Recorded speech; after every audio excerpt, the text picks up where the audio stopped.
Cielo TV. El jueves pasado tuvimos la oportunidad de tener la visita aquí en cabina del alcalde municipal de La Romana.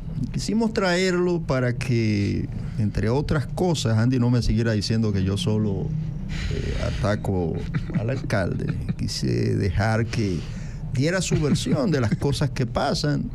Antes de que se fuera, yo le dije que yo soy como el papá de Atahualpa Yupanqui.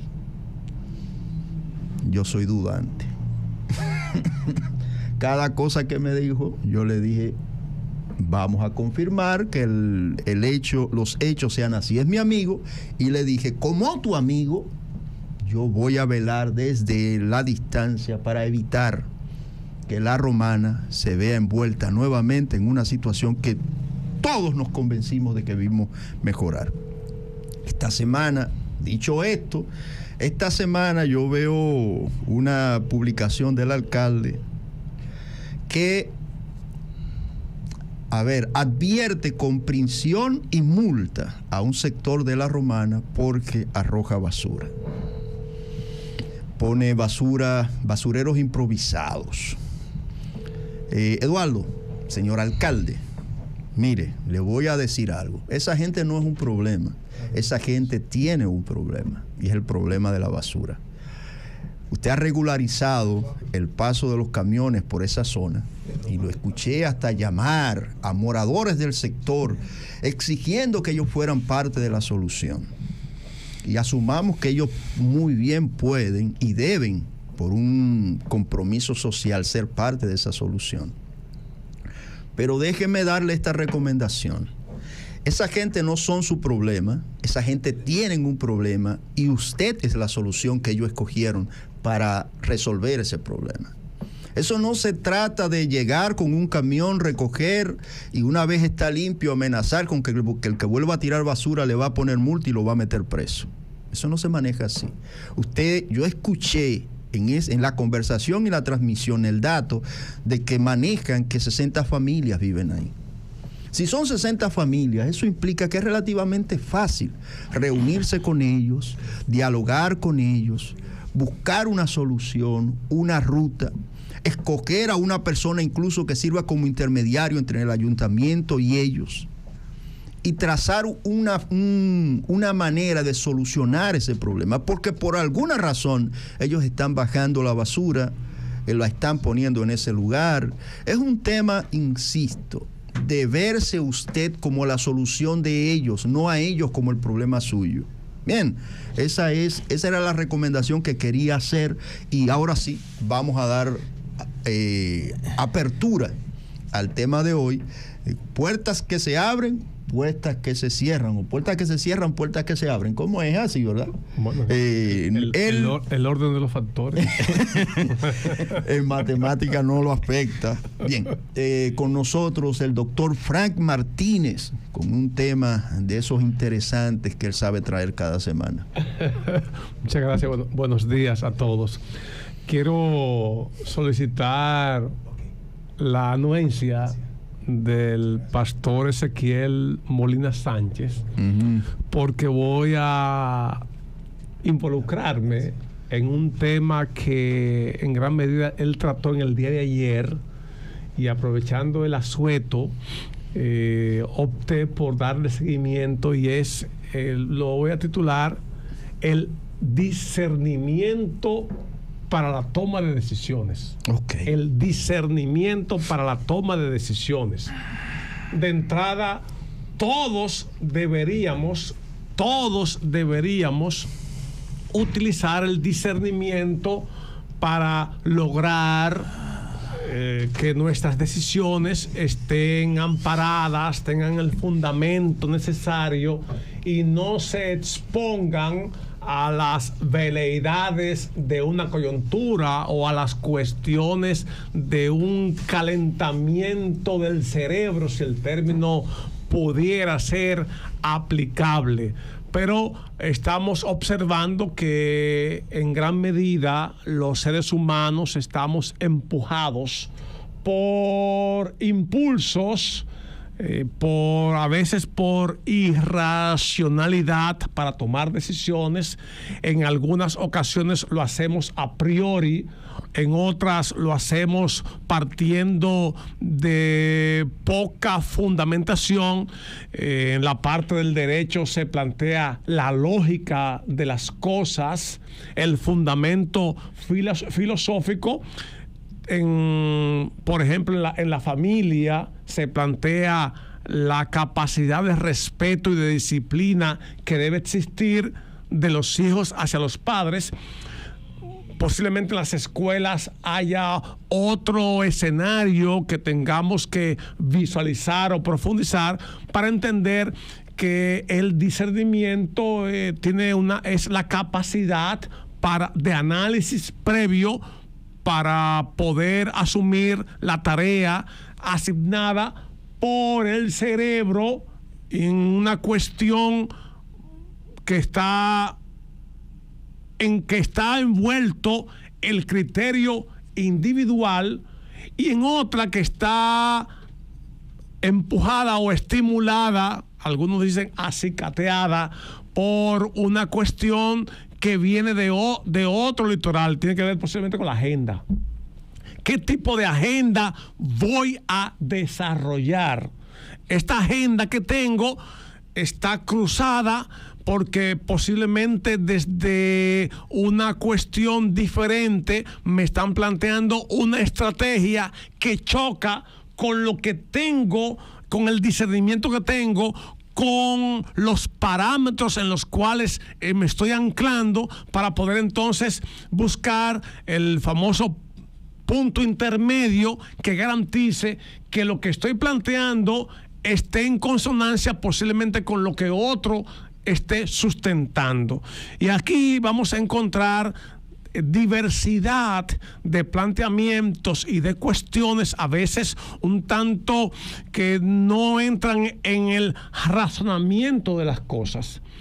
Y quiero plantear que a partir del 2000, año 2000, bueno, 1990, el sociólogo Zygmunt Bauman nos dejó en el mundo lo que es el famoso la modernidad líquida, pero del mundo líquido. Es en el 2000 cuando escribe su libro La modernidad líquida y comienza a desarrollar una serie de capítulos que van desde el amor líquido hasta el tema de la educación en un mundo líquido, dejando entrever que existía poco fundamento o que se produjo un desmoronamiento de la estructura social desde el punto de vista de la familia y de otros estamentos de la sociedad.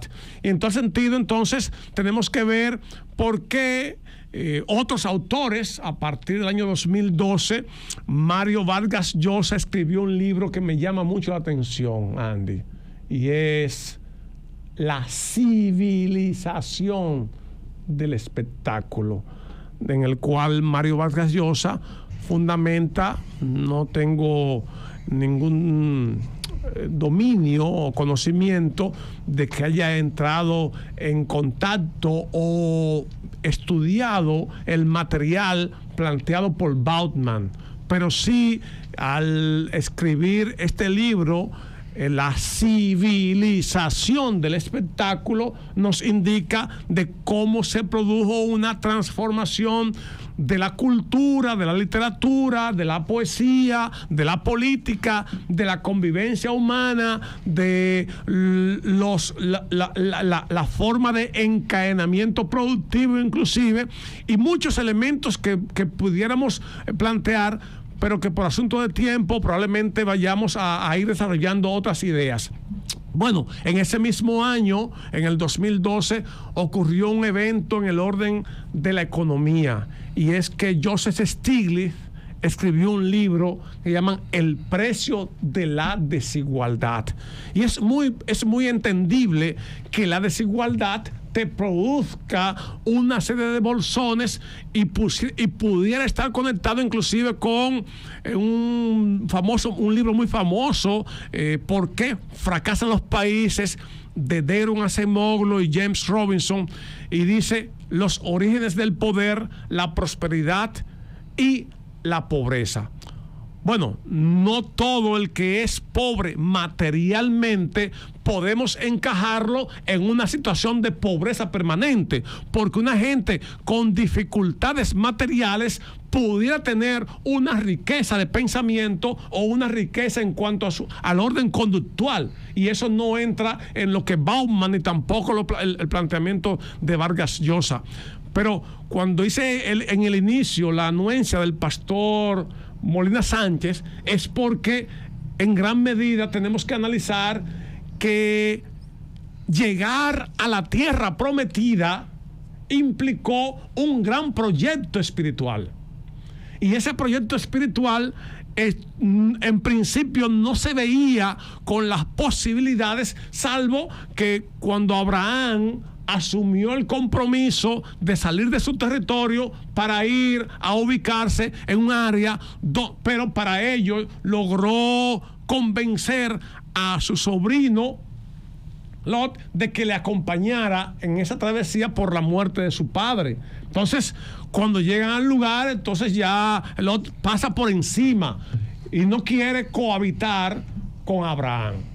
Y es por ello entonces que Abraham, con capacidad suficiente, decide discernir entre lo bueno y lo malo. Lo bueno es lo que Dios me indicó para lograr el propósito. Lo malo es la aptitud que mi sobrino está asumiendo para echar por la borda o poner en riesgo la visión que he tenido de el lugar para llegar a la tierra prometida. Abraham no llegó, pero sentó las bases porque no se dejó atraer ni arrastrar por su sobrino. Le dijo, no, un momento, si vas a la derecha, yo me iré a la izquierda.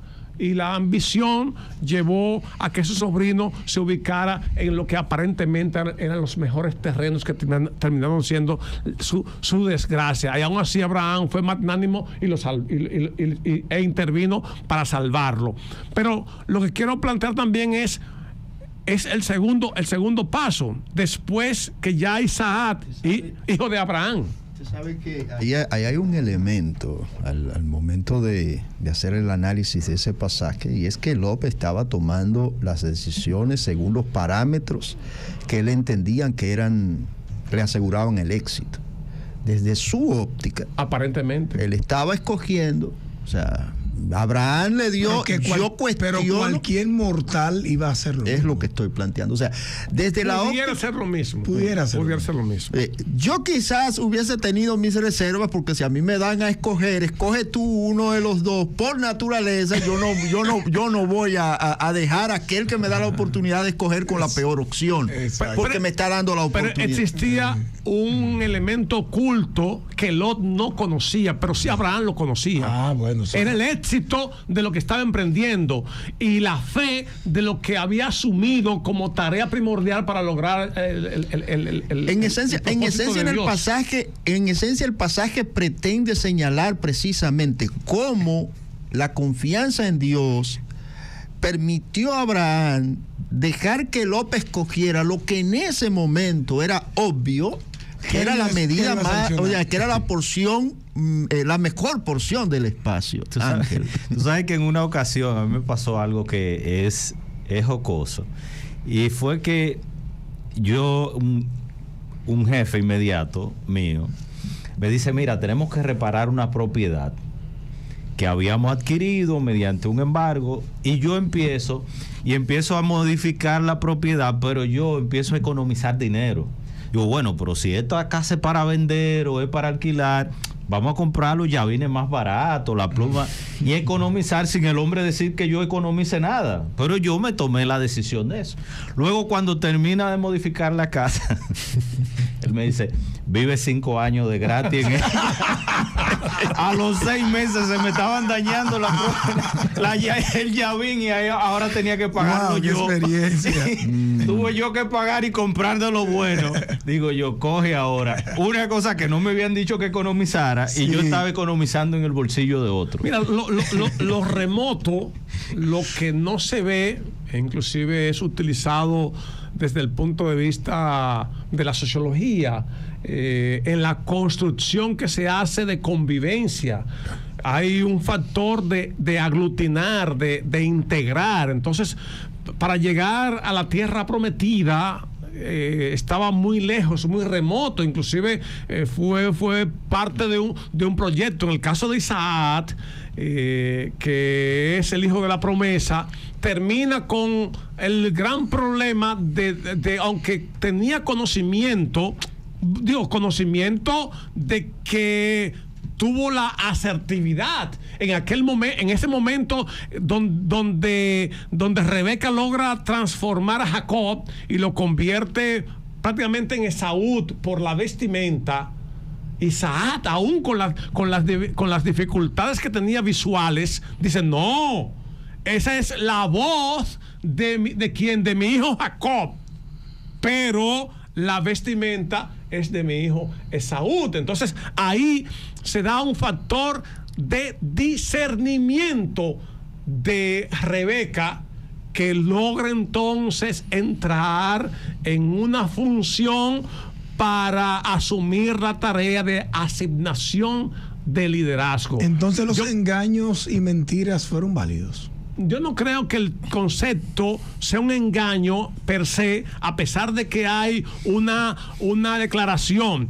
Lo que sucede es que es muy probable que Rebeca tuviera una revelación. Suplantó la identidad de su otro hijo. Sí, lo suplantó, pero el que estaba preparado para ser el líder era Jacob.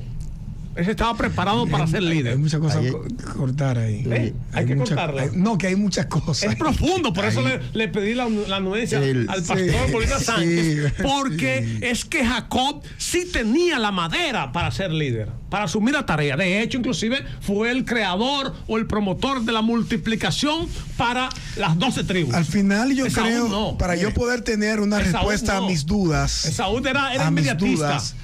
Yo me respondo con que cuando el plan de Dios, o para el plan de Dios es perfecto aplicarse, sí, utilizará el medio que sea necesario para aplicarse. Acabas de dar una respuesta, porque eso entra en el discernimiento. Lo otro es inmediatismo. Lo otro es asumir una tarea de dejadez. Miren, bueno, en el caso de Saúl, debió asumir por la primogenitura. Hubo dos elementos envueltos: la primogenitura y también la bendición. Jacob sí estaba preparado, porque además cuando tuvo el encuentro con el ángel, dijo: si no me bendices, no te irás. Tenía experiencia ya. Miren, yo me tomo la libertad de ver el registro bíblico, el pastor, como un registro tan sincero y tan justo que aún los errores lo registran. Jacob es presentado en este punto, y la relación de Rebeca e Isaac es presentada incluso con las más desnudas contradicciones. Yo quiero que ustedes entiendan que desde la óptica bíblica, esto que está pasando con una esposa abiertamente contradiciendo al patriarca, al padre de familia, que se entiende es el sacerdote de la familia, que se sobrepone y engaña, y que tiene como resultado que no vuelve a ver jamás a ese niño, a ese hijo que ella amaba tanto, murió sin verlo, sin volverlo a ver jamás. Y a pesar de que Isaac era el que supuestamente estaba destinado, a punto de morir, ella estaba ciego y viejo, es enterrado por los dos muchachos porque él no tuvo ninguna parte en esta trama. Yo lo que veo, insisto, y sé que es necesario hacer un análisis más profundo, pero quiero resaltar primero ese elemento. La Biblia es tan abierta en cuanto a sus temas que aún los errores, sus héroes los retrata con todos sus errores. Pero es que sin esos errores no hubiese existido al final. No creo. Yo lo que creo es que la Biblia, Dios cumple su propósito a pesar de, no a través de. No a través de. Yo creo que inclusive a pesar de. Porque hay que entregar a Jesús. Y como hay que entregar a Jesús, entonces Judas es necesario que exista.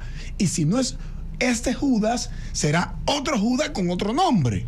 Pero este Judas estaba predestinado a entregar a Jesús. El concepto de predestinación. En el Génesis, en la parte del Génesis, en el capítulo 27, no hay un señalamiento, de que eso estaba escrito. No, la Biblia no se refiere a esa parte, pero se produjo el acontecimiento. De hecho, el mismo nombre de Jacob plantea un problema, pero yo termino esta intervención diciéndole a Andy que esa predestinación Pedro la explica. Pedro dice, escogido según la presciencia de Dios. No es que Dios lo provoca, no, Dios lo sabe previo a. Él lo vio. ¿Me entiendes? Él lo sabía. Cuando le dijo a Adán y a Eva no coman, él no los hizo comer, pero ya sabía que iban a comer. Por eso dice que el cordero fue inmolado. Así ve Juan a Jesús como un cordero sacrificado desde antes de que el mundo fuese creado. ¿Entiendes? Ya Dios lo sabía, no lo provocó, no lo mandó, pero ya lo sabía. Y su plan estaba hecho a partir del hecho de esa, valga la redundancia, del hecho que él ya sabía que iba a acontecer. Bueno, la construcción del plan de Dios, y tú lo tocaste, se construye el plan de Dios, Dios construye su plan, y contigo, o como dirían los muchachos, y sin tigo, el plan de Dios va. Entonces esa construcción no tiene implicaciones de que hay una capacidad de planificación, porque obvio que en el caso de Rebeca lo que hace es que planifica el evento, logra producir el factor primordial, pero posiblemente no engañó a Esaú. A Isaac, porque Isaac dice, no, es que la voz que me habla ese es mi hijo Jacob. Pero dice, la vestimenta, sí, el cabrito, y el olor. Lo engañaron como un bebé. Como un niño. Era rico. Ustedes están con los Tigres del Licey. Nosotros no, somos los Toros. Bueno, pero el precio que tuvo que pagar Jacob fue que Labán le hizo un ofertorio. Sí. Fran. Ese ofertorio lo afectó bastante. Yo sé que falta algo ahí que concluir, pero es que no tenemos el tiempo y yo quería, aunque sea un minuto, que usted le dedicara a Trump y a Harris. Ajá. Un minuto por lo menos y saber que no alcanzarán o no alcanzan a esta hora los 270 colegios electorales, sí. Y hay una disputa delegados, sí. Y hay una disputa de siete estados, incluyendo Pensilvania, que con 19 electores y con una comunidad dominicana y puertorriqueña ahí tan amplia, comunidad última que está ahí con una guerra en contra de lo dicho por la campaña de Trump, o por el humorista ese, la campaña de Trump. Un contexto difícil para uno determinar quién ganaría quién ganaría hoy en Estados Unidos. Bueno, justamente hay un libro que escribió Barack Obama, se llama Una Tierra Prometida. A propósito, estamos hablando de la Tierra Prometida. Una Tierra Prometida, y se conecta con lo que es el famoso sueño americano. Desde Rusia le han enviado un buen mensaje a los norteamericanos de que existe una monstruosidad de división en ese país, y la Biblia dice que una casa dividida contra sí misma no prosperará. Estados Unidos está marcado para vivir momentos muy complejos y difíciles en los próximos años, pero las elecciones son en el día de hoy. Ciertamente hoy 5 de noviembre, a pesar de que ya han votado casi unos 80 millones de personas con el famoso voto anticipado, que ha sido cuestionado por Donald Trump. Donald Trump cuestiona el voto anticipado porque dice que se presta, que es muy, muy vulnerable. Pero aún así, hemos visto los reportes que indican que posiblemente Kamala tenga unos 226 asegurados a la fecha y Donald Trump entre 219 a 221 asegurados, pero se necesitan 270. ¿Por qué? Porque en Estados Unidos, y es bueno llevar este mensaje a los oyentes y televidentes, en Estados Unidos... Televisión, por favor, que nos den 2 minutos más televisión, por favor. No gana el que más votos saque, no, o votos obtenga. Gana el que más colegios electorales o delegados logre alcanzar. De hecho, ellos no escogen hoy al presidente, ellos escogen los delegados. Los delegados. Pero como se exprese el voto en cada uno de los estados, por ejemplo, California tiene 54 delegados. Se entiende que ahí va a ganar el Partido Demócrata. Texas tiene 40 delegados. Ahí gana el republicano. Se entiende que gana el Partido Republicano. Por diferente a Nevada. La Florida. Diferente a Pensilvania. La Florida diferente tiene 30. A Georgia. Nueva York tiene 28. Pero entonces, en estos 7 estados hay 93 delegados que pueden decidir quién ganará las elecciones en los Estados Unidos desde el punto de vista de la votación en cada uno de los estados. Es más, las analistas están observando que la competencia está tan cerrada que Pensilvania pudiera decidir las elecciones en los Estados Unidos. Como han pasado porque los últimos. Tiene 19 delegados. Y esto hace que en las elecciones pasadas, por un margen muy estrecho, ganó Biden. No obstante, Trump cuestionó a impugnar los resultados. Ciertamente que hay prácticamente 2 millones de dominicanos que viven en los Estados Unidos, que sería imposible sustraernos de lo que pueda estar ocurriendo, lo que ocurra en esa nación que ha sido escogida como una nación prodigiosa por un lado, y otra que está sometida a los vaivenes de una agenda, la famosa agenda 2030, que hay que definirla hacia el futuro, porque no todo lo del 2030 es malo, pero aún así lo que estamos viendo es que también en el día de hoy se van a escoger 435 representantes o diputados que se eligen cada 2 años. Hoy también se elige 1/3 del Senado, porque en Estados Unidos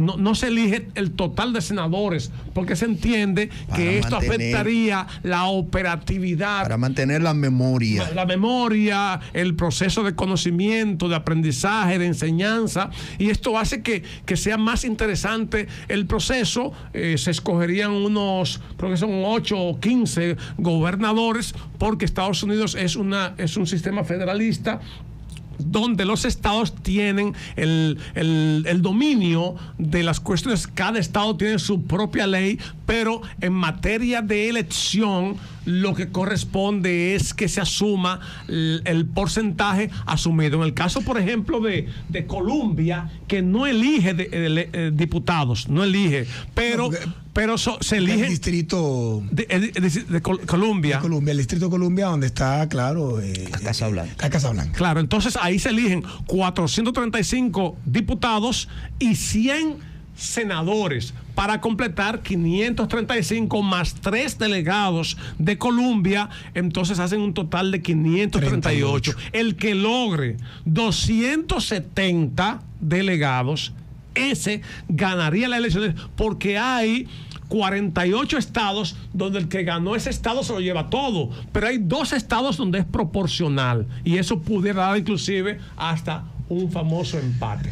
Yo creo que pudiera ganar con un poco margen Trump y no habrá ningún problema.